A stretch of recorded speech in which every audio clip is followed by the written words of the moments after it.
नमस्कार मित्रों, मैं योगात्मा बात कर रहा हूँ।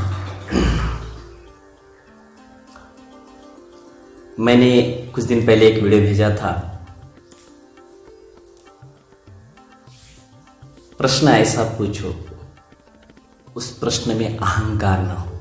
प्रश्न पूछो पर प्रश्न में अहंकार ना हो। उस वीडियो के माध्यम से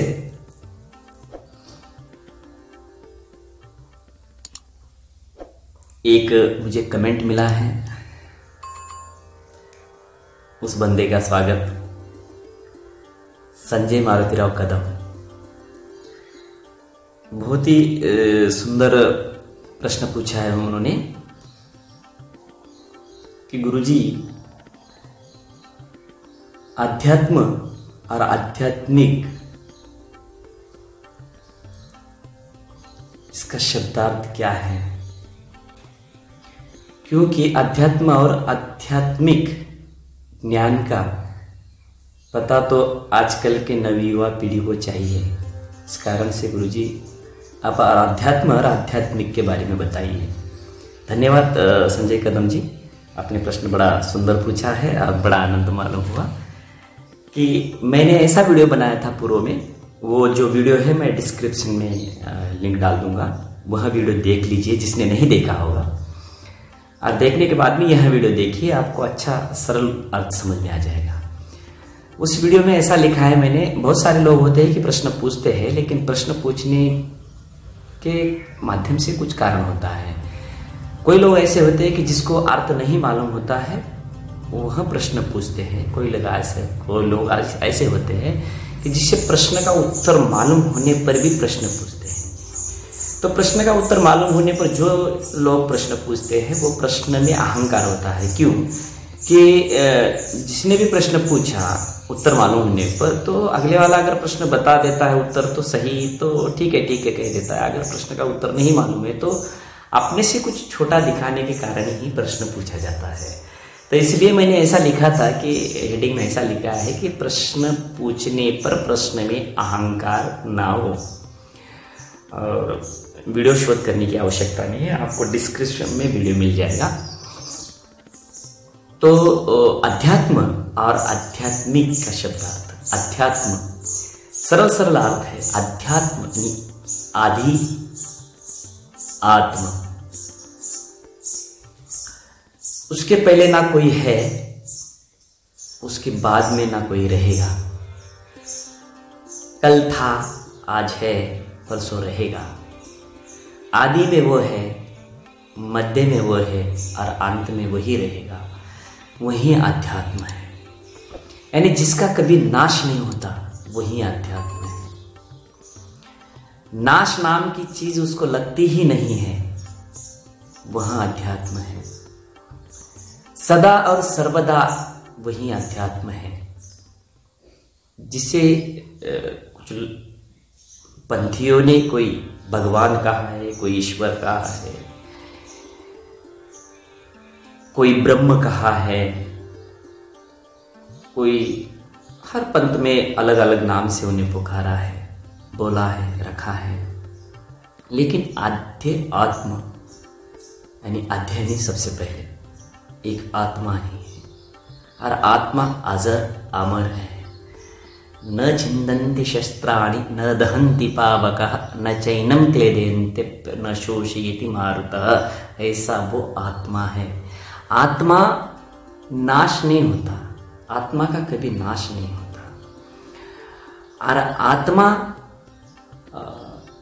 शरीर बदलती है, प्रकृति बदलती है। शरीर का नाश होता है लेकिन आत्मा का नाश नहीं होता। जीर्णानि वस्त्राणि नवानि देहि, यह आत्मा का काम।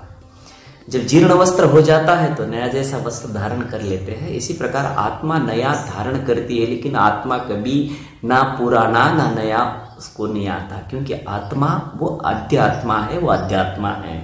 और उस अध्यात्म के बारे में समझ लेना, अनुभव कर लेना, उसके बारे में ज्ञान प्राप्त करना, वही अध्यात्म ज्ञान है।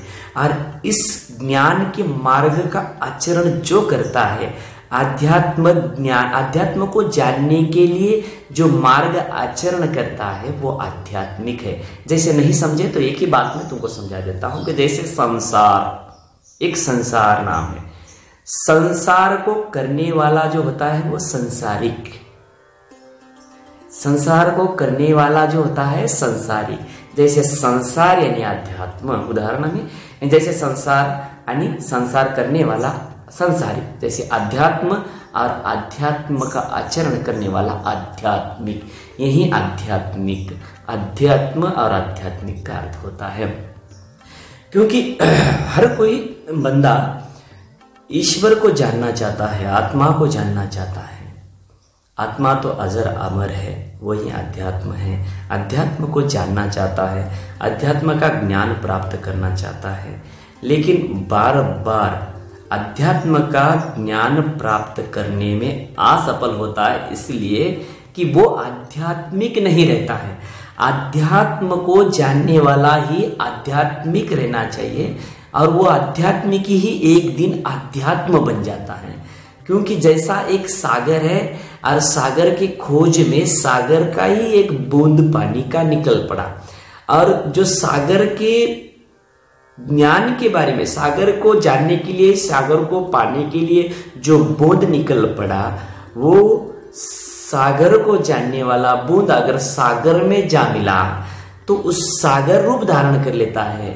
इसी प्रकार अध्यात्म और अध्यात्म को जानने वाला आध्यात्मिक एक दिन अध्यात्म का ही रूप धारण कर लेता है, जिसका कभी नाश नहीं होता। इसलिए जो भी उस रास्ते पर निकला है आध्यात्मिक बनकर, तो वो स्वयं आध्यात्म बन जाता है, क्योंकि अध्यात्म का कभी नाश नहीं होता। अध्यात्म इस सबसे अधिक वही है, अंत वही है और मध्य वही है। वो सरल अर्थ, सरल अर्थ है अध्यात्म, यानी अध्य आत्म है और तुम आध्यात्मिक हो, यानी हम सब आध्यात्मिक है और वो हम में रहने वाला अध्यात्म है, और हम सब मिलकर उसी अध्यात्म की खोज में निकले हैं। लेकिन अध्यात्म हम में ही है और आध्यात्मिक भी हम ही है। जब तक हमें द्वंद्व है तब तक हम आध्यात्मिक है। जिस दिन हम में से आत्मा को जानने के बाद में द्वंद्व नष्ट हो जाता है, उस दिन हम आध्यात्म है। इसी अध्यात्म को जानने के लिए आध्यात्मिक बनना पड़ता है। इसी का अर्थ मैंने बताया हूँ, और जितना मुझे समझ में आया उतना मैंने आपको अर्थ समझाने का प्रयास किया। और अध्यात्म यानी उसका चिंतन करना, वही आध्यात्मिक है। जो आत्मा का चिंतन करता है, आत्मा का स्मरण करता है, आत्मा को पाने की रात दिन कोशिश करता है, उसी के हाव भाव में रहता है, उसी के आचरण में रहता है, उसकी मार्ग पर रहता है, वही आध्यात्मिक है। और वो आध्यात्मिक अध्यात्म रूप धारण कर लेता है, इसमें कोई संदेह नहीं है। लेकिन मुझे जितना अर्थ समझ में आया मैंने उतना तो बता दिया। हो सकता है इससे भी अगर आपको अच्छा अर्थ मालूम हो तो कृपया मेरे कमेंट में डाल दीजिए, मैं पढ़ लूंगा उसे और आनंद मानूंगा। और आपने जो वीडियो नहीं देखा है तो ये वीडियो नहीं समझ में आएगा, इसके लिए आप पहले का वीडियो देख लो, वो डिस्क्रिप्शन में है। और यह वीडियो बहुत लोगों तक पहुंचाने के लिए आपको सब्सक्राइब करना पड़ेगा। अगर आपको अच्छा नहीं लगता है वीडियो तो उसमें कोई बाधा नहीं है, आप लाइक कमेंट करने के बजाय डिसलाइक भी कर सकते हैं, उसमें कोई संदेह नहीं है। और जो आपको अच्छा लगे तो लाइक करो, कमेंट करो, सब्सक्राइब करो और बेल आइकन भी दबाओ, क्योंकि नोटिफिकेशन आपको दोबारा मेरा वीडियो आ जाएगा। अगर अच्छा लगता है मेरा वीडियो सुनने के लिए, मेरे वीडियो को बने रहने के लिए, तो आप मुझसे ऐसा कमेंट किया कीजिए और देखा कीजिए।